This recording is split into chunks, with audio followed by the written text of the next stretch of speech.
ان فكره ان الصحف الامريكيه قالت ان الفريق سامي عنان صباحي كمان عشان بس عنده اتفاق مع يعني الحكومه الامريكيه بتراهن عليه وكلام، يعني اذا هنستعين بالصحف الامريكيه نستعين بيها في كل حاجه كويس. لكن لما يعجبنا الكلام ننتقيه ولما ما يعجبناش نقول الصحف الامريكيه جزء من المؤامره الكونيه اللي داخل فيها الكواكب والمجرات. ده موضوع ثاني، يبقى يا نستعين يا ما نستعينش.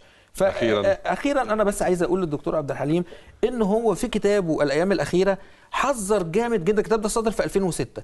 حذر في احد فصوله من تولي رجل عسكري الحكم بعد مبارك او رجل يرتدي البدله المدنيه تحت البدله العسكريه. تمام. ففكره يعني انا واحد من الناس لا ارى ان مصر يصلح ليها رجل عسكري. ليه؟ كويس. مش عشان السيسي ولا عشان سامي عنان، عشان الفتره اللي جايه انا اظن ان هي تحتاج رجل له خلفيات مختلفه، خلفيات مدنيه وحلول مدنيه لمشاكل مدنيه وليس حلول عسكريه لمشاكل مدنيه. زي اللي سمعناها عن فكره الدعم نقطعه مره واحده. كويس. وانا لو حكموني هجيب اخلي الناس اللي يتكلم في التليفون يدفع واللي يستقبل يدفع. يعني انا خليني افكرك تاني ان لما جم في امريكا اللي بنتكلم عليها او اي حته في العالم، لما جم يخلوا ايزنهاور وهو قائد قوات الحلفاء في الحرب العالميه وصاحب اكبر شعبيه في امريكا، عملوا ايه؟ خدوه عينوه رئيس لجامعه كولومبيا سنوات عشان يتاهل للحياه المدنيه لكي يقدم حلول مدنيه لمشاكل مدنيه. فدي الفكره الرئيسيه. فهنا عشان كده انا بقول ان الحكم الخلفيه العسكريه في حد ذاته به مسالب وبه سوءات. شكرا جزيلا.